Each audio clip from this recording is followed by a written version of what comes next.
everyone. It's Stephanie with the patient story, and I am so excited to introduce our guest today, Dr. Leanne Burnham with City of Hope. Leanne, welcome. Thank you so much. Thanks for having me. I have to tell everyone I knew I wanted to work with Leanne in some capacity after our first conversation. It is clear you're so passionate, and we're going to go into some of the whys, which are really interesting to me in terms of, how passionate you are about your research. But first, why don't we just do a quick little introduction? Even outside of this researcher capacity, could you just tell us a little bit about yourself? Yes. So I am Leanne Burnham. I was born and raised in Akron, Ohio, home of LeBron, we like to say. I live in California now. I work at City of Hope, as you said. I am a wife and a mom of three. So I have a 17-year-old, a 12-year-old, and a 10-year-old. And yeah, I'm a scientist at City of Hope. That's what I do. So I do some experiments at the bench for sure. We call it at the bench when we're in the lab. But I also do a lot of community work and work in clinical trials as well. Perfect. Thank you for sharing all of that. And at City of Hope, I know your research is on prostate cancer. Now, we'll get into the specific kind in just a little bit, but if you were just to describe to people who don't even really understand what prostate cancer is, right? Yeah. Haven't really had many conversations about it, how would you describe that to them? Okay, so there's a lot to unpack, but prostate cancer, first of all, women don't have prostates, right? So it's just a male disease. Sometimes you have to get that out there. Another thing that seems kind of silly to say, but the prostate and the colon are two separate things. A lot of times people think they've had a colonoscopy means they've gotten their prostate checked. That's not the case. So prostate cancer is one of those diseases where if you catch it when the disease is confined in the prostate, so that means it's still localized. According to the American Cancer Society, there's a 100% cure rate at 5 years. So that's amazing. Not, a lot of cancers are like that. So a lot of people, they hear, oh, prostate cancer, that's one of the better cancers to get. Or they hear, oh, prostate cancer, that happens to older men, which is true. So it's a disease of age. And there's actually been some studies that have occurred where we know that by the time men reach their 70s and their 80s, that really a lot of men, if not most men, have prostate cancer at some point if they reach that age. But prostate cancer isn't what ultimately kills a lot of men that have prostate cancer. So that for that reason, a lot of people tend to not get so stressed, I guess, when they think about prostate cancer and their risk of prostate cancer. But what's important to realize is that the second you have prostate cancer cell escape out of the prostate and spread in the body, there you go from 100% cure rate in 5 years to there is no cure.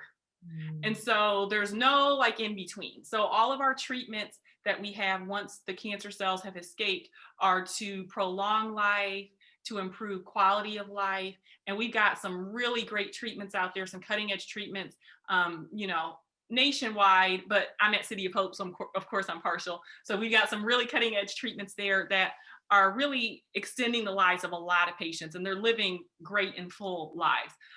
But it is important to point out that yes, prostate cancer is very curable. It happens a lot to older men, but that doesn't mean it doesn't happen in younger men. And it doesn't mean that there are not aggressive forms in younger men. And it certainly doesn't mean that if you have prostate cancer, you're just going to be cured and be fine, because it's not that way for everyone.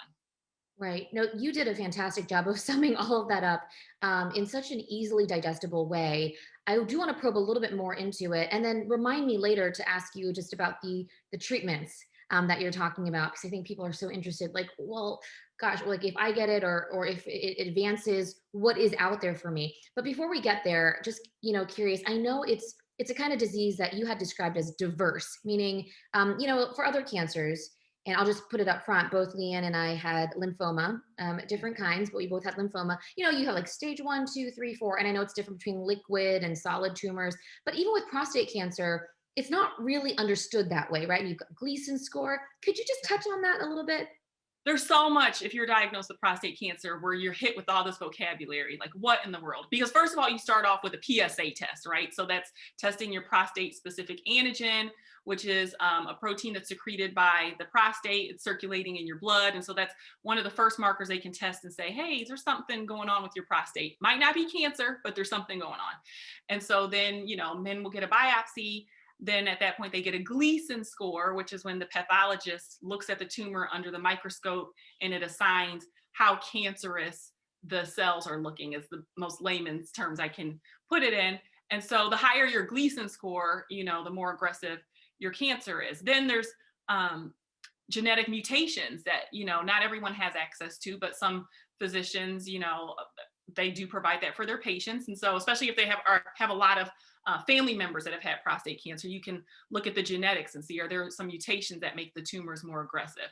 But what makes it hard to pinpoint treatments for prostate cancer and to find a cure ultimately is that prostate cancer tumors are very heterogeneous. So it means if you're taking a sample from one part of the prostate and another sample from another part of the prostate, and you're looking under the microscope, they look different. There's different genetic mutational landscapes in those tumors. And so, and prostate cancer cells are very smart, those ones. Every cancer cell is smart. I've had cancer, but I also have a tremendous respect for the cancer cell. Its ability to navigate its way and go undetected by the immune system, its ability to receive treatments and figure out ways to resist those treatments and form mutations where the resistant cells just keep growing is truly amazing. And cancer cells, they find a way, I tell you. But the key to science is to, when they find a way, we got to tackle that new way,